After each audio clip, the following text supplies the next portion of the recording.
Hello, ladies and gentlemen. As always, I'm your host, Airsoft Al, the common man's, airsofter who reads fan fictions because, God help me, this one's actually pretty good.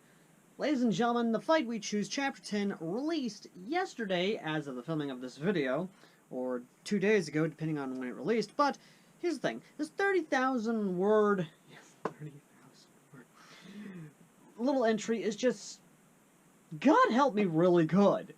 And I know I say that a lot about certain things, but this one legitimately is good.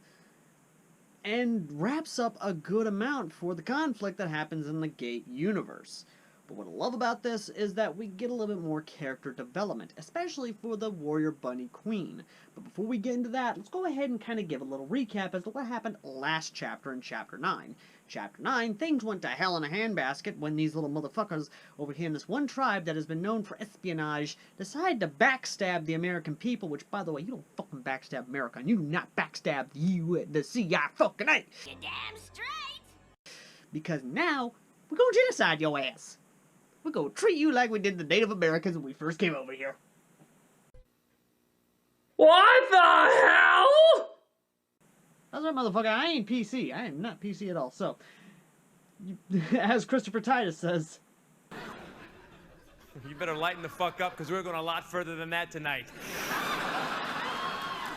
so, after that little bit, of course, Dennis, our main character, starts hauling ass to Tula, basically the warrior bunny queen, starts hauling ass to her to try and save her. And by God, yes.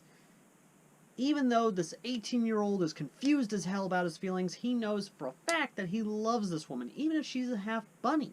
And you know what?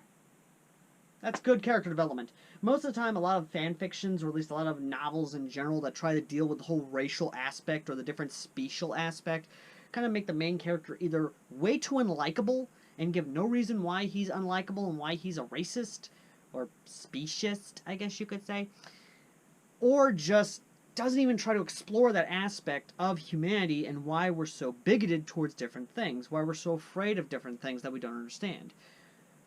This author didn't do either of those. In fact, he did what a lot of people do and face it head on and actually explain, actually try and give us in-depth character development. Something I fucking love when it comes to story is actually give us character development as to this person who originally may or may not have had racist views or may have not been comfortable seeing these different people, but actually start to come into being and actually understand the feelings, actually try to give us a perspective, actually want to be with this person, and I fucking love it. And it just gets better from there. He goes to save her and has a 45 1911 government model point at the prince, or correction, the Emperor Zulu, or whatever the fuck you want to call this motherfucker, the jackass from Gate, and literally is threatening to shoot the son of a bitch. Because he's literally threatening the woman he loves. And yes, she's half rabbit, but you know what? She's pretty attractive in her own right. So, of course, things ain't exactly good because the motherfucker has his finger on the trigger. Which in a situation like this, I think it's actually a good thing. Now, anger. Now, when you're in the military, of course, especially during this time period in the 60s, emotion is supposed to be drilled out of you. It is literally, you are to be a thinking, you are to be basically a soldier, a good soldier, someone who has a good head on his shoulders. Not in this situation, because the heart is doing most of the talking, and it's emotions that are doing most of the talking in this situation. And when he starts seeing that his girl, the woman he loves, is getting a little bit hurt, well, that little voice in the back of his head that's saying, maybe you shouldn't pull the trigger. He can't hear that little voice because there's a louder voice literally telling him, pull the fucking trigger! Well, I think you better pull the trigger, because I don't give a fuck.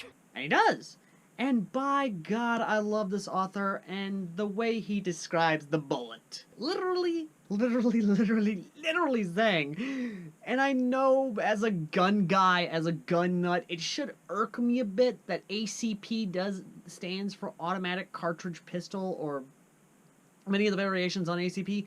But the variation he went for was something I personally fucking loved, and as American as fucking possible. He pulls the trigger of his 1911, sending an a 45 American Colt pistol slid through the barrel, screaming at the son of a bitch. America.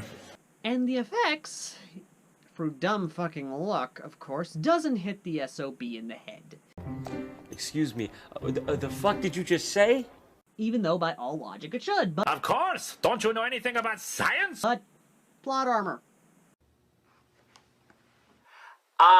Bullshit! Bullshit! Plot armor. Of course! However, that doesn't mean the guy gets off unscathed. No shit. No, out with a nice little... I'm gonna just say it. A nice little page out of Dread, the movie.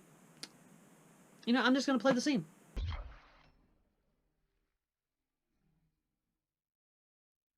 Yeah, that happens to the Emperor. The new Emperor, the idiot, the dumbass. Literally gets a 45 slug going in one cheek, out the other. And if he had had his mouth closed, he might have damn well had a broken jaw.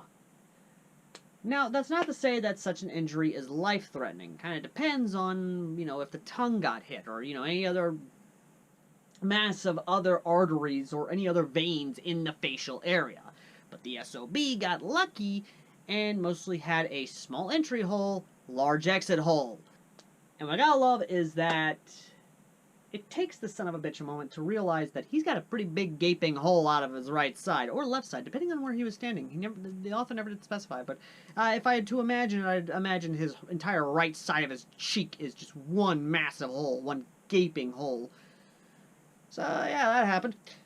And Dennis, of course, grabs his girl and just fucking GTFO.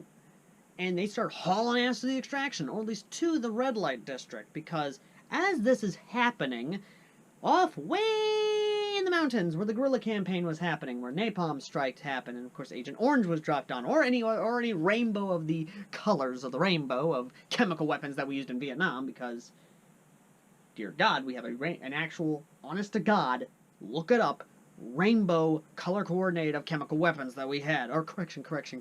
Not chemical weapons, Geneva Convention. We swear! It's not chemical weapons, it's pesticide. Honest! I guarantee it. Would I lie? We are so fucked in the trials. So, of course, this is where things get fun, because the action in this chapter is so damn good. But like I said, we'll get back to it. Instead, we're back over here where news reporters are talking, and again, the world building, I love it. Because another thing about the 1960s was that this is the time when the Women's March was happening, where women wanted actual legitimate equal rights, equal pay, blah, blah, blah. This is where the legitimate feminism was happening, not the bullshit modern freaking champagne feminist, champagne socialist are on Twitter.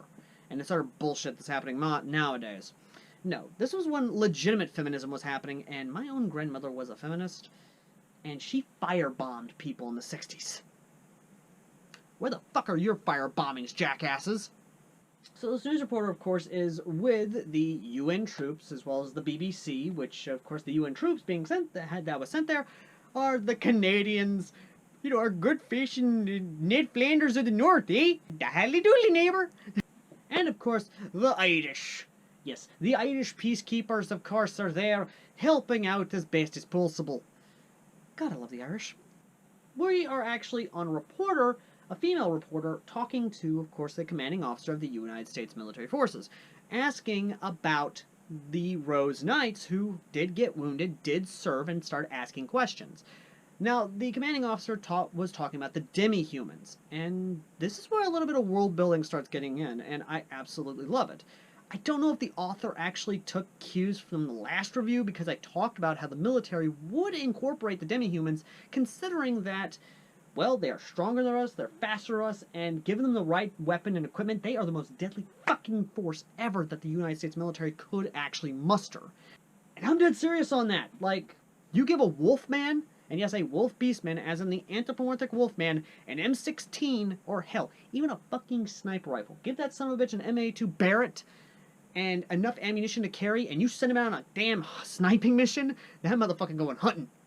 He going hunting. He is going to track his target, he is going to find his target, and he is not going to rest till that target is hunted, dead, and confirmed dead.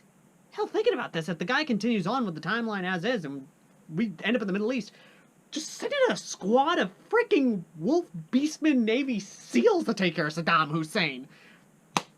Fucking done. Taliban? Send in the SEALs.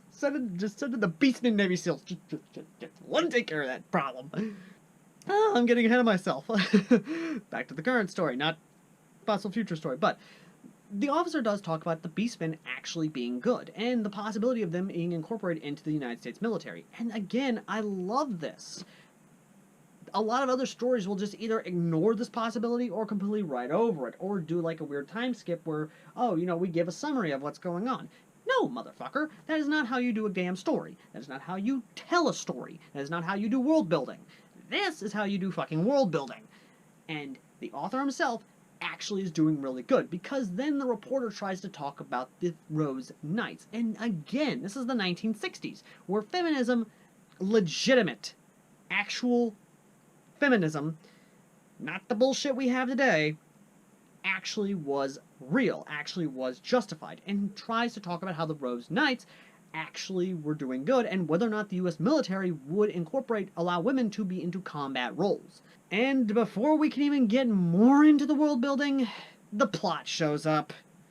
I'm not against the plot just conveniently showing up out of damn near nowhere, and even the officer himself is like, oh, thank Christ. Because again, I get it, you don't want to spoil everything, and by God, I cannot wait for this to actually go into the modern age, or at least into the 80s. Which we'll get to that down the line, because I'm gonna shout out a commentor. So yeah, this is where things get kind of fun, because then we go back to the capital, or at least would be to the capital. We have to go now to Italica, and God bless it. God bless this author. He has somehow been able to actually coherently write all this stuff, even though I'm rambling and it sounds like I'm rambling. I'm trying to catch up everything and condense it all into this video, damn it. Now, here's what's going on. Princess Pina Colada is literally going to the officers, and they're talking about bombing the hell out of the capital. They're not wanting to get into urban combat, and this is a legitimate concern during the 1960s, because again, I know I keep bringing up the 1960s, I know I keep bringing up Vietnam, but this is the era it's set in. And this is where we learned one of the main lessons about urban combat. Because while yes, we learned a very valuable lesson in urban combat in the European theater of World War II, and even some in the Korean War, Vietnam was where we really got a bloody nose out of urban combat. Because we weren't fighting a standard military force. We were fighting a symmetric force. We were fighting a guerrilla force. We were fighting insurgents, not a proper military. So we got a bloody nose, and we got a first-hand taste of what urban combat against guerrilla forces is like. So, dear God, I fucking love this, because they know exactly what they're about to get into, and they don't want to get into it. Instead, they just want to level the entire fucking capital, firebomb the place, and be done with it. That's as American as American as possible. That is something we would legitimately do. We would do Operation Rolling Thunder 2.0 Electric Boogaloo. We would bomb the hell out of the capital. We would level the place. We'd turn the place to dust, to rubble. We would just basically firebomb it. I mean, I can already see the strategy now. Bomb the hell out of it, then firebomb the hell out of it. Then bomb it again just to be sure. And just to be extra, extra sure, firebomb it along with another round of carpet bombing. Just frickin' make the place a damn wasteland, and then send in the ground forces to mop up any bastard left. Again, I can see us doing that. I really can. This is not what happened. No, instead the princess, of course, is talking about actually making the forces, actually either getting her brother, her idiot brother, to surrender, or at least be able to get the conflict to end if she is boots on the ground. Which already is a risky situation, because depending on if there are any fanatics among the ranks, she will have a hard time actually convincing the fanatical followers of this son of a bitch to actually surrender. But again, we don't know until she is boots on the ground. And if she is boots on the ground and everything falls apart and she basically starts waving a finger at her, telling her, ah, we told you so, then we'll bomb the hell out of the son of a bitch. But this does start actually coming up with a better plan. Instead, the other plan, besides what we obviously know, is that she wants to try and bait the SOB into the red light district. She wants to try and bait him in using, of course, his old slave, his conquered woman, because the guy is as arrogant as a Red Sox fan. Excuse me, what? No, wait, I've got more with this. No, no, no, no, no, no, no, no, no, no. The Emperor is so arrogant, he's about as arrogant as people who say Chicago deep dish is as good as, is better, or if not the best pizza versus New York pizza, or people who say New York pizza is better than Chicago pizza. SOB is so arrogant, he's like the Democratic Party right now in the current year. This guy is so arrogant, he's like Twitter. Get on with it. Yes, get on with it. Okay. I'll get back to the story. Couldn't help myself, okay? Couldn't help myself. However, for those of you who want to give off your own he's so arrogant jokes in the comment section, go ahead, sound off. I'd love to see them. I really would love to read your jokes. I really would. Moving on, though. So the Rangers and the Green Berets, of course, are preparing in the Red Light District to set up ambushes, choke points, booby traps. Literally make it so that way these guys bleed for every inch of feet they take. And by God, do they. Because after they evacuate the remaining 27 people in the Red Light District, yes, the remaining 27, they prepare for combat. And it's glorious. They set up claymores, they set up booby traps, they send rounds down range, and the arrogant son of a bitch tries to actually make them surrender, even though they give him an ultimatum to surrender. And this sounds like something out of a damn schoolyard fight, essentially. Where it's like, no, you stand down. No, you stand down. No, you stand down. No, you stand down. No, you stand down. That's what it felt like, and it's not like, oh, it's so eye-rollingly bad. No, this was fun.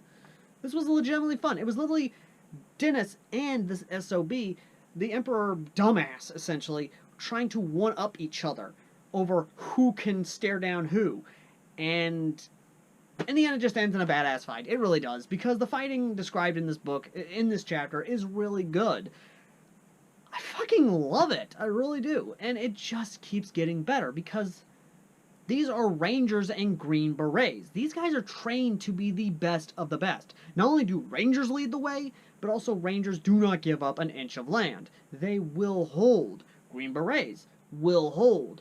These guys are the most badass of badasses in the United States military during the 1960s. Minus the SEALs, of course, but we're not going to talk about the Navy SEALs. This is U.S. Army's time to shine, not Navy.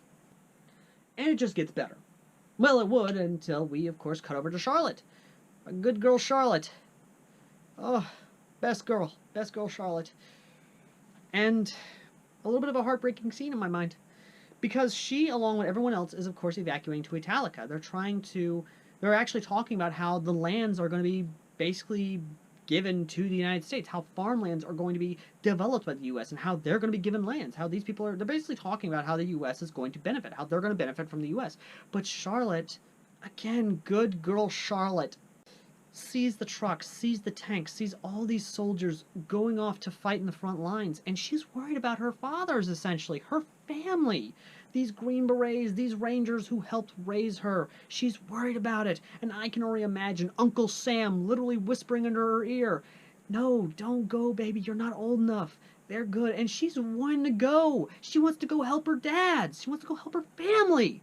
And she's wanting to go, but she gets picked up and held, literally being told it's okay. And again, I can't help but think of Uncle Sam's spirit literally whispering into her ear, it's okay, it's okay, they'll be fine. They're Americans, just like you. They're gonna be okay. It literally hits you right in the feels, honestly, how much this character actually does mean to these soldiers. And already, I'm gonna say it now, and I'm gonna call it, even though I may be wrong, but when we do get a future jump, and we do see Charlotte grown up, I honestly wouldn't be surprised if she becomes a Ranger, or a Green Beret. I would not be surprised. Her following her footsteps, and the unit who helped raise her use her as a damn mascot.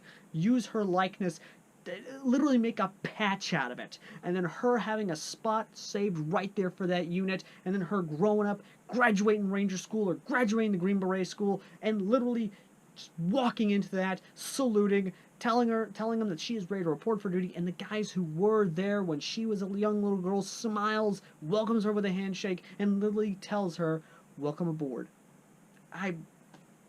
I just want to see that. I really do, because that would be the most heartwarming thing right there. Just, oh, god damn it, I want to cry now. Back to the action, because if we stay on Charlotte anymore, and I know she's a good girl, Charlotte, and damn it, why is there no fan art? The author is now in the Isekai Discord servers, by the way. Where's the damn fan art? Seriously, people, where's the fan art? Somebody get the fan art! Do it! Just do it! Back to the red light district, everyone is fighting tooth and nail against these sons of bitches. They are fighting hard. They are giving it all. Yes, some of them do get wounded, some of them do get hurt by some bows and arrows and things like that, but you know what? They're fighting still. They are holding the line, and they are doing it, and the SOB dumbass emperor is literally going suicidal bonsai charge. Even though his general is telling him, hey, we can't do this. It's like, fuck this, my boner for this bunny chick is telling me to go this way. In the wise words of Robin Williams to describe the emperor right now, God gave man a brain and a penis, but only enough blood to run one of them at a time. And right now his blood is going to the brain between his legs, because he is not thinking straight. No, instead this guy actually wants to save the girl that he enslaved, raped multiple times, and beat multiple times. I know love is weird, but dude, I think she'd be better off with the Americans. Of course! As this is happening, though, it just gets better. It really does. I'm trying to not get excited, but I'm sorry. I'm getting pretty damn excited for what's coming, because it just keeps getting better. It gets better and better and better and better, and it just keeps building up. It just keeps building up, because they're waiting for evac, essentially. And when evac does come, and yes, I know you probably want me to try and spoil this, but I'm not going to spoil it. I'm not going to spoil, like, the big key events in this. I just want you to go read this. But I will spoil the ending for you, because the ending is what has been building up the entire damn story. All 10 fucking chapters. But moving on back to the battle. They finally get the Hueys in there, which has been raining hell down the sons of bitches, of course. And the Hueys land. They load up. They get the fuck out. And everyone's wondering exactly what the hell just happened. And, yeah, this is where it gets kind of fun, because here's the thing. This motherfucker, this fucking emperor has survived getting shot again, being blown up by a grenade. Why won't you die? That's 3 times. That's 3 strikes, motherfucker. How in the hell are you not dead? His plot armor ran out because, here comes some bombs. Lots of bombs. Oh, yes. Because then they they literally carpet bomb the entire red light district. And I love it, because, well, he's dead. Emperor Dumbass is dead. Hallelujah.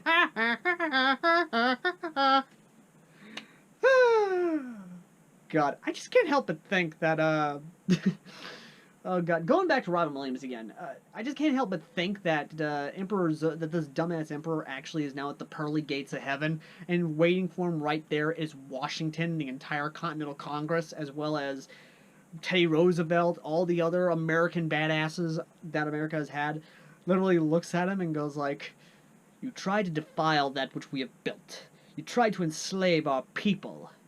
Oh, you've been getting this, you son of a bitch." Literally whoops on him, starts beating the shit out of him.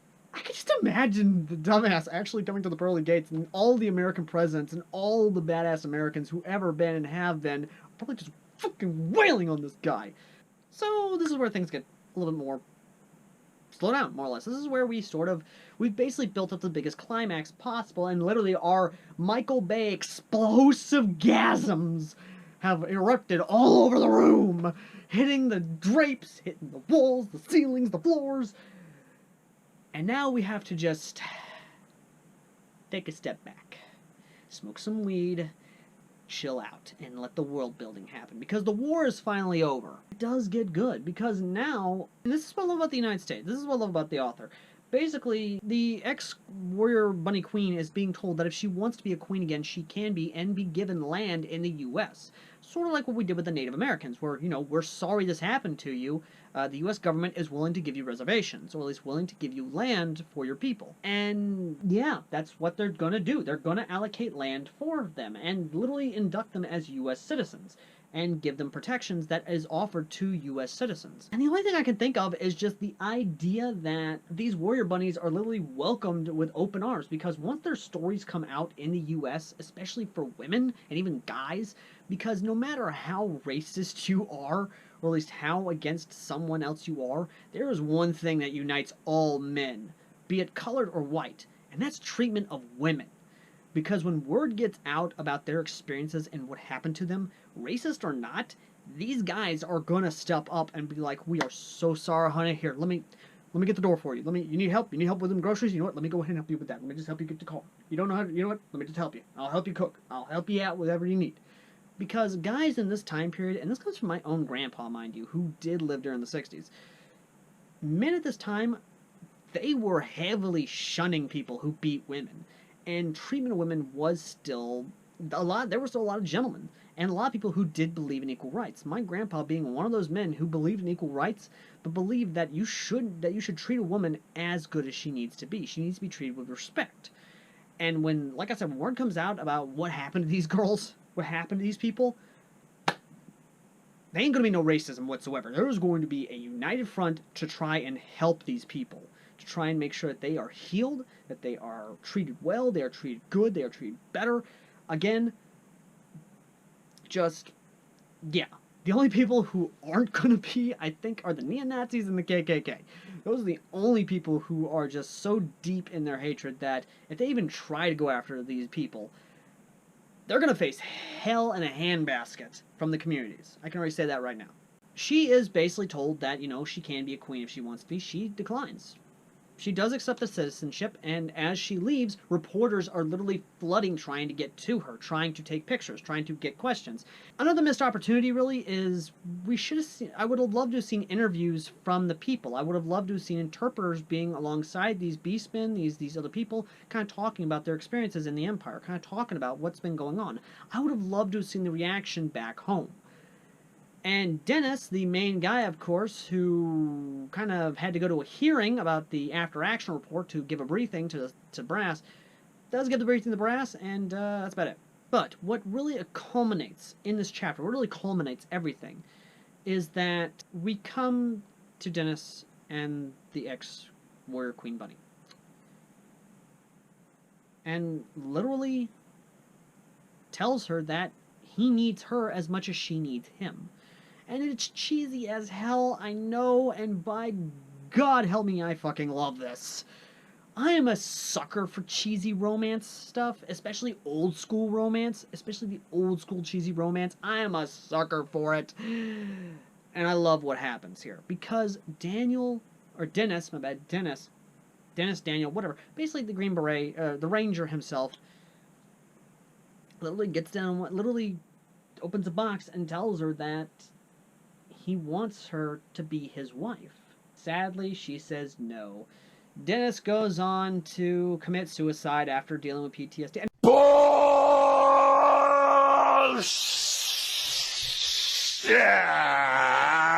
no, I'm joking with you, folks. I'm fucking with you. No, she says yes. They're gonna get married. And already I'm looking forward to what happens next. Because, again, I want to see what happens. I want to see the world building, because this is something that's really cool. And before anyone goes and talks about, oh, what about the black goop in the manga? That was a lazy-ass fucking add-in. That was forced bullshit that happened in there. No fucking interdimensional gate being opened would cause that sort of calamity unless they were actually merging the dimensions, causing a... What was it Half-Life called it? I don't know how you can say that, although I will admit that the possibility of a resonance cascade scenario is extremely unlikely. Yeah, that. Even then, if we're going by Half-Life logic, nothing bad should happen. And so far, we're going by Half-Life logic because, again, nothing bad's happening, and there is no resonance cascade. There is nothing wrong going on. I'm not gonna lie, the gate being open, nothing bad should happen at all. And the whole manga bit of it, don't get me wrong, I do enjoy the manga, I do love reading the manga, but Nah, nah, mm-mm, mm-mm, nah, nah, nah, nah, mm-mm, nah. So what could the future hold for this story? The author has confirmed that this isn't the last chapter. And I gotta love his little shout out to us, of course, but before I continue, of course, I did talk in the initial response that my initial thoughts video that this could open up a lot of cool stuff. And, well, I ain't the only one. Because a comment on that video had some thoughts on it, as well as many other comments from the actual fanfiction itself, and you can go read them in the review section of it. But here's what the comment had to say. From Crappy Idiots, that's a cute username, the author could do a slice of life genre about all the characters and their daily lives. That'll be wholesome. Plus, Charlotte is the best girl in this book. You goddamn right. Now, talking about spin-offs and sequels, the author could make a continuation with a different perspective, also exploring magics that slightly was shown in the book, a new continent, and new threats to be prepared if gods and goddesses have another plan for the American military. Now, if the author decides to go with spin-offs, maybe an 80s police theme with GTA Vice City aspects. That right there is awesome. Because here's the thing, folks. We never did see what the gods were doing. We never did see what the gods have been going on. Hell, we haven't seen Hardy or any of the other dumbass gods and deities going on over here and there, besides Rory and that one dragon chick. And even then, Rory, I can already tell you right now, that Marine unit, yeah, Rory is going to be their fucking god. That Rory is going to be their insignia for that Marine unit, for the Devil Dogs, for the Demon Dogs. Charlotte. I'd love to see at least one chapter showing Charlotte through the years. I'd love to see a chapter where we actually see the son of the Ranger and the Queen and the ex-Queen actually meeting Charlotte in basic, or even the son going to be a cop instead of a soldier, wanting to be like his father but not want to go off to war. Or, again, follow Charlotte and follow her through the years, actually wanting to do her part, be like the people who helped raise her, be a damn soldier, be a ranger, or even a Green Beret, or even part of the Airborne, be a paratrooper, 101st, 82nd, or be a part of the Air Cav. Again, so many possibilities could be done with this. Or even follow some of the warrior bunnies who get integrated into the U.S. society. Actually follow these people, and I'll be honest, a lot of them still have their warrior ways, so I could see a few of them actually becoming cops and soldiers, because, hell, that's what they were doing. I could see some of these warrior bunnies, these warrior bunny gals, actually signing up for the military, or even signing up for the police, and being SWAT. That would be awesome, and let's face it, that would be kind of cool. I mean, imagine it, though. What the guy actually did talk about a 1980s Vice City. Let's follow these people. Let's actually send them into the 1980s with the drug-filled cocaine, the neon lights, the music, the Hawaiian tie-dye shirts, Scarface, and just so many good things. So many good things that could come out of this. I mean, hell, Miami fucking Vice would be awesome. Again, so many good ideas, so many good aspects to this. And couldn't tell already, this chapter is good. I love this chapter. I love this book. And by God, you guys should read it, which is why it is linked in the pinned comment down below. Again, folks, let me know your thoughts in the comments section. Do you like this chapter? Do you hate this chapter? What aspects of the chapter did you like? Would you recommend it to others? What ideas would you love to see explored in the future? For me personally, I want to follow good girl Charlotte. I want to follow the possible family coming from the Ranger and the Queen. I want to follow the development in the New World, and not only that, but also the warrior bunnies and those who accept U.S. citizenship and go over to the other side. I want to see not only a slice of life where we follow the children growing up in America, but I also want to follow the people's daily lives, the idea of magic being incorporated. And yes, of course, the CIA going to be doing its thing, because of course the CIA, and I know the CIA, they're going to do their aspect shit. They're going to take the magical people who are of age, put them into some Black Ops shit, and start fucking sending them off elsewhere. Maybe in Afghanistan, who the hell knows. So many ideas to explore. So many. And I want to hear your ideas in the comments section. Hell, I can already tell you now, I am wanting to interview the author. I want to talk to this guy. I want to set him down on camera, do a live stream interview with him. I just want to set this person down and talk to them. and find out exactly what the hell they're gonna do.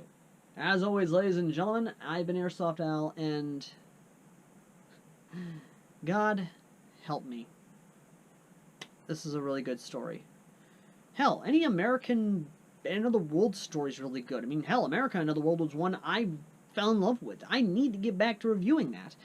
Hell, there are so many other different America Summons or America Appearing in Another World, American Gate stories that you guys have been suggesting, that authors have been wanting me to review their works on, that it's insane.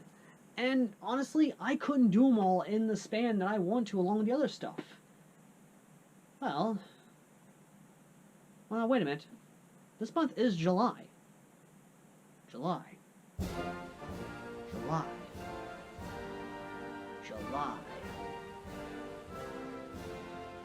Wait a minute. July. Month of Independence. Fireworks. Blowing shit till 3 a.m. in the morning. Barbecue. Apple pie. Baseball.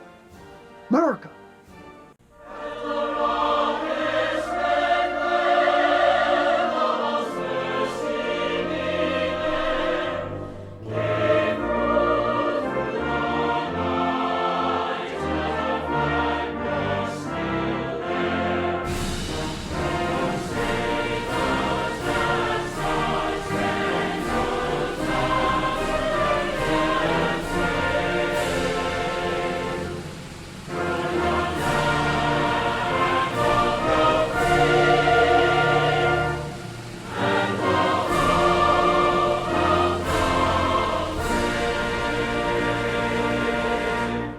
Ladies and gentlemen, for the entire month of July, it is America Month, where I review everything America, America fan fictions, America novels, America anything. That's right, ladies and gentlemen, for the entire month of July, I will be dedicating the entire month to everything America. So, look forward to it, where the next video is a goodie, an oldie, and one I have neglected.